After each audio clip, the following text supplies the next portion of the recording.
the prophecies of Ellen White concerning this date, we need to take serious. And you find so many people within the Adventist church that would just come and say that this date was wrong. The Advent movement was good and everything, but they had this date wrong. And I don't understand how anybody can call themselves an Adventist and ignore this extremely important date. We are talking about restoring Adventism, and as you know, quite a few Adventists have dropped so many of our root beliefs, and I want to touch on one thing today. I want to talk about a most mysterious date in history, a date that is as none other in recent history. I'm going to begin with Robert Chambers. You'll figure out what this date is, but just look at all the things that happened on this specific date. In this year, Robert Chambers published Vestiges of the Natural History of Creation. This work prepared the public for the work of Charles Darwin. Even Darwin believed this to be so. Darwin built upon this foundation. And what did Charles Darwin do? Of course, we know about the whole beginning of the theory of evolution. The theory of evolution, whether you support it or not, this theory has its foundation in this year. Would you consider this event a significant event in history? I would surely think so. Then we look at Charles Darwin. Now we know his book came out quite a bit later, as I have it, 1856. But between 1833 and 1844, this very year, Darwin completed his research, which he began in 1833. He also released his first essay on evolution in this year. So this was his first publication. The first time he introduced the world to his theory of evolution that changed the world forever. Again, would you regard this as a significant date? Yeah. Karl Marx. I don't know, maybe some of you don't know who he is. In this year, Karl Marx meets Friedrich Engels, and it makes a significant change in what he believes and how he thinks in his philosophy. And they became lifelong friends. Friedrich Engels was his biggest influence in his life. In this year, Marx changed his philosophy of economy, and in November of this year, they published their first book, The Holy Family. And this is the birth of communism. So in this year, communism was born. Would you regard this as a significant event? As you can see, these are not small events. Even though fascism was the basis of Roman Catholic rule, it has not been developed as an ideology. The Italian Mazzini, a member of the Illuminati, set the foundation of fascism, especially during this date. This was a significant date for the development of fascism. There was a great scandal in the post office in England that made him extremely prominent in this year. Later, Friedrich Nietzsche, born in this very year, and also a very prominent person, further developed this ideology. Quite interesting that he was born in this very year. It was from these two persons' work that Nazism was born, as well as the rule of Mussolini, the two most prominent figures of the Second World War. It was also Mussolini who gave Papal Rome their rule back in 1929. Both Hitler and Mussolini were fascist leaders. To top it all off, it was built on Darwinism. Again, would you say this is significant? I would surely believe it is. One more thing, the main characteristics of fascism is the merging of state and industry. This is actually typical of fascism, is where the industry, the businesses, the big businesses and government becomes a unity. It is similar to communism, but it is not as much complete nationalism, but rather a co-ownership. We see this happening now where the government and more partnering with industry with this financial crisis. I believe we will see fascism returning soon in the whole world. Then we go back to the Fox sisters. In this year, Maggie and Kate Fox heard rappings in their house, and they believed them to be from the other side. They began performing as spiritual mediums. They were later shown to be fraudulent, but it was the birth of spiritualism and also the birth of what we call today New Age and all these kind of derivatives of it. Would you think that is significant? I would say so. Their first publication was done in 1846. And of course, it also opened the doors for Eastern religions. I mean, generally the Eastern religions were closed to the Western world. They did not really take note of it.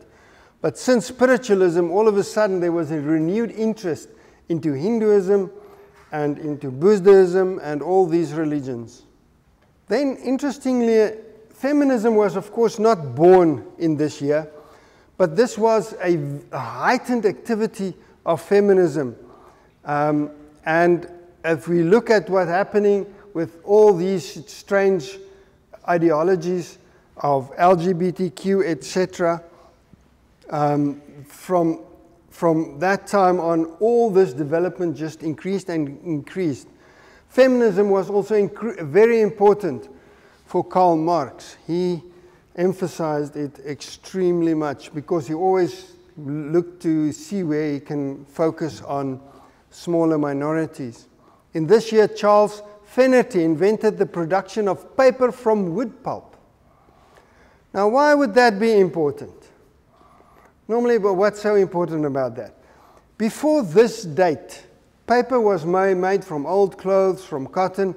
It was an expensive commodity. Yes, books were available, but they were expensive. You didn't just quickly go to the store and buy a book or something like a magazine. Newspapers, that was just unheard of. This was too expensive. Paper was really a luxury item, even as late as 1844.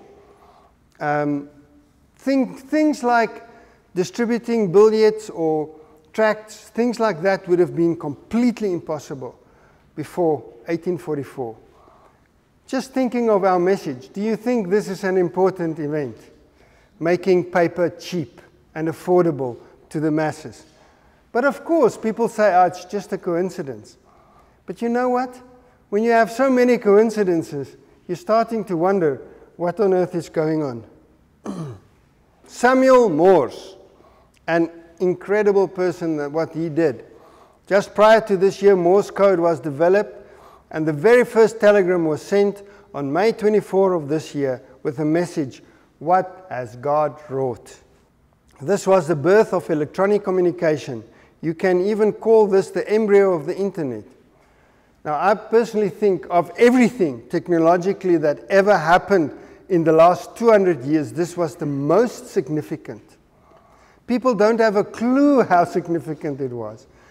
Back then, if you wanted to send somebody, you had to get somebody on a horseback with a message in his hand and drive 100 or 200 kilometers or whatever miles that might be, and go and deliver a message. And to get something to the other side of the world, it would take months for your message to reach. This completely made the world so much smaller, because in an instant, you can send a message across the ocean. Personally, this is the thing that changed the world, communication.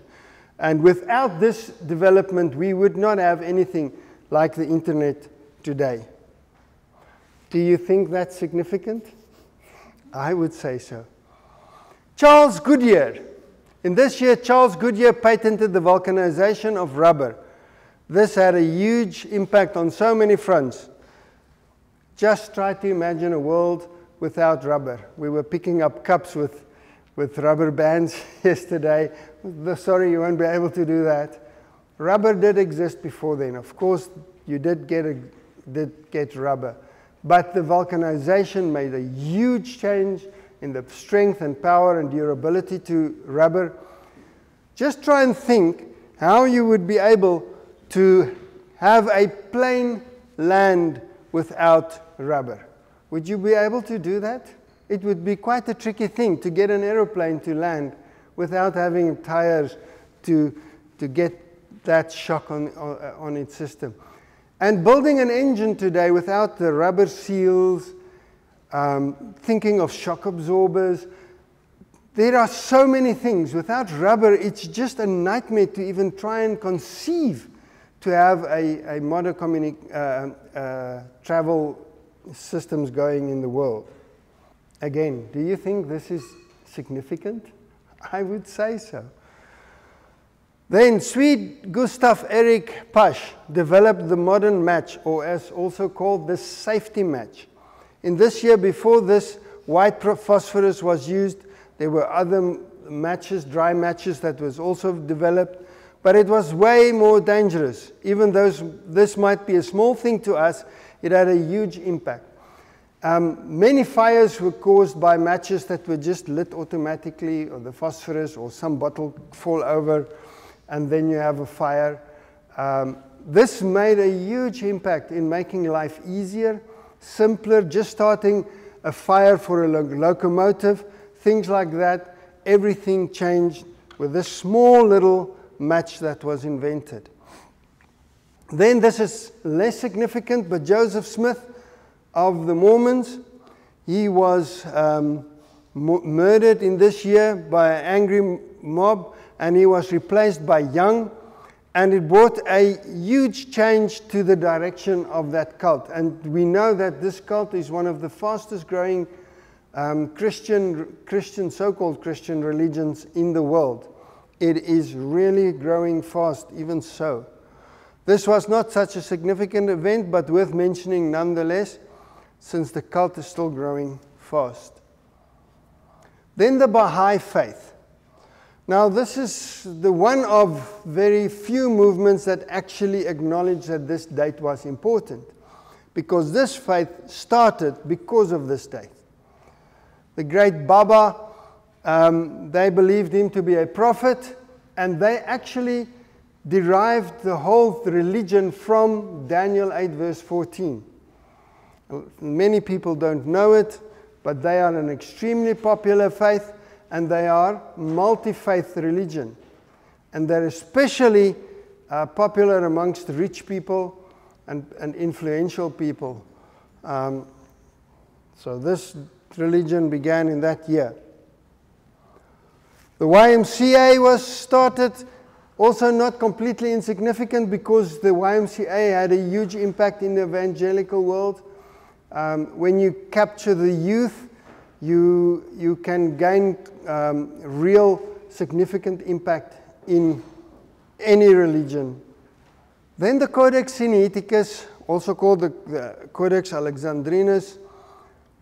In this year, Constantine von Tischendorf discovered what is called the Codex Sinaiticus in the St. Catherine Monastery at the so-called Mount of Sinai Mountain. This biblical manuscript had an unsurmountable influence on modern translations of the Bible, which is still causing a lot of friction in Christian circles. It is from this document that the Jehovah's Witnesses changed the Bible and brought out their Bible. This was the document that they used to do that. This document has caused numerous problems, and most new translation uses this document. It's of course built on the Alexandrian tradition of text and not the Byzantium tradition. There are numerous problems with this text, and the quality of the text is terrible, but what made it significant is its age. It is the oldest, almost complete Bible that you do get, and that is why it was so significant. And of course, the argument is, if something is old, it must be the best. If something is old, it must be the original. which of course is a flawed reason. John Nelson Darby, who of you guys know who he is? I'd say in the Christian world, one of the most significant people in the last 200 years. He was impressed by somebody called Manya Lacunza. Who knows who that is? Very important guy. He died, I think, about 1799. He was a Jesuit. He wrote a book, The Coming of the Messiah, in Majesty and Glory, but he wrote it in Spanish. He was from Argentina. The most significant Argentinian writer, according to some historians, and most people don't even know him, not even his own countrymen. What made this so impressive is a man by the name of Edwin Irving in the late 1820s and 1830s. He came across this man's book, and he taught himself Spanish so he could translate this book. And then he began his own whole theology around this book. Eventually, the Church of the Anglican Church fired him and got rid of him. He said his theology is not Christian, and he began his own church, which he called the Apostolic Church, and you even get today churches based on that religion. And he had 12 apostles, which he said these were the last apostles, and he had a prophetess. It's quite interesting that Satan likes to copy things. He had a prophetess called Margaret MacDonald, a 14-year-old girl. And then this guy, John Darby, met this prophetess, and he was so impressed by her and with everything that Edwin Irving taught.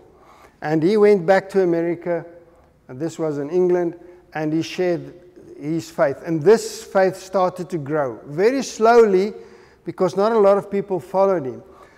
But during the early 1840s, he developed his theology called dispensationalism. From 1830, but especially during the early 1840s, and by 1844, he was finished with this. He formulated the doctrine of the rapture. You might have heard about that.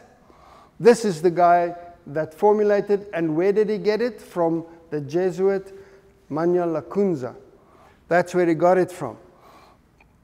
And personally, I believe this man's work is the most influential work in Christianity. And what made it influential? He had a friend called Schofield. And this guy in 1709, with the help of an organization called the Secret Six, who financed him, he published the first Bible with a commentary built into it. And that was so popular, especially amongst theological students. And of course, they were the ones that went out and teach their congregations. And it sold millions. It is still selling today. It's still one of the best-selling Bibles in the world. This was the most significant thing that happened in Christianity, in Protestant Christianity, on the evangelical side of things. This is what led to Zionism, and you can see so many movements concerning that in Christianity. I'm talking about Christian Zionism.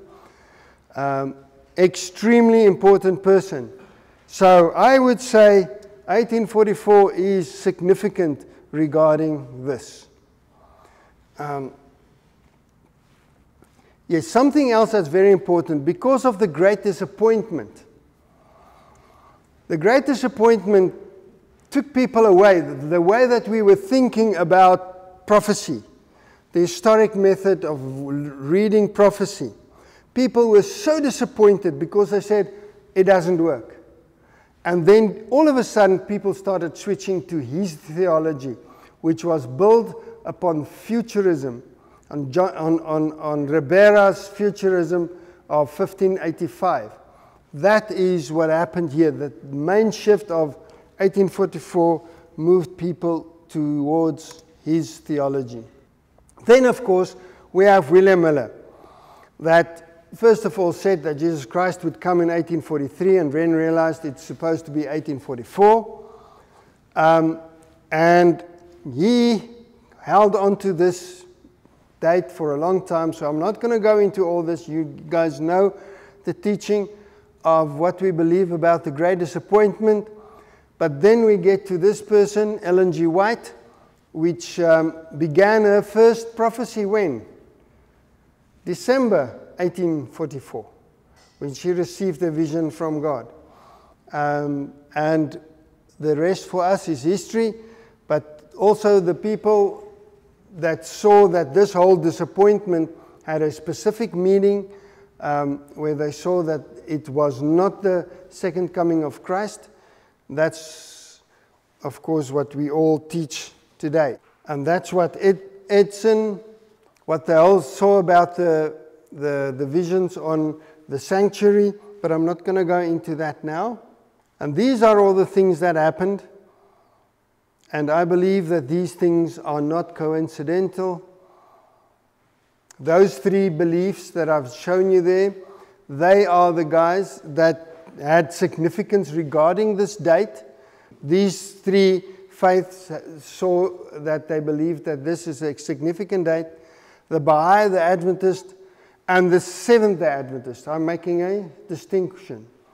Now, as the Seventh-day Advent, Adventists believe that this is a significant date, but today there's about 25,000 left of them. So that was definitely a movement that failed.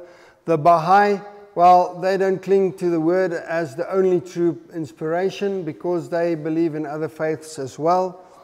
And the only other one that teaches this date to be an important date is, of course, the Seventh-day Adventist Church.